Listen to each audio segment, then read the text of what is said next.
Hello viewers, আসসালামু আলাইকুম। আশা করি আপনারা সবাই ভালো আছেন। আপনাদের দয়ায় আমিও ভালো আছি। আমাদের নাগেশ্বরী উপজেলার মধ্যে একটা ভিন্ন রকমের গাছ কাটানো মেশিন নিয়ে আসা হয়েছে, যেগুলোকে বলা হয় সোমেল। তো এই মেশিনে নাকি গাছ কাটানো যায় কোনো ধরনের মানুষ ছাড়াই, সব মেশিনের দ্বারা নিয়ন্ত্রিত। তো আমাদের জীবনে হয়তো আমরা আরও অনেক কিছু দেখতে পাবো এই ডিজিটাল যুগে এসে।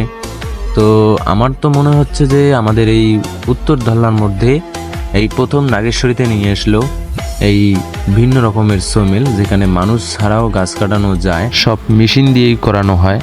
তো আমি তো প্রথমে দেখে পুরো অবাক হয়েছিলাম যে এরকম মেশিন আমি আমার বয়সে আমি কোথাও দেখতে পাইনি। তো এই প্রথম দেখলাম। তো আপনারা যদি দেখতে চান তাহলে চলে আসুন নাগেশ্বরী আসান মোড় ফায়ার সার্ভিস সংলগ্ন আয়শা সোমেলে। আপনারা কিন্তু দেরি করবেন না।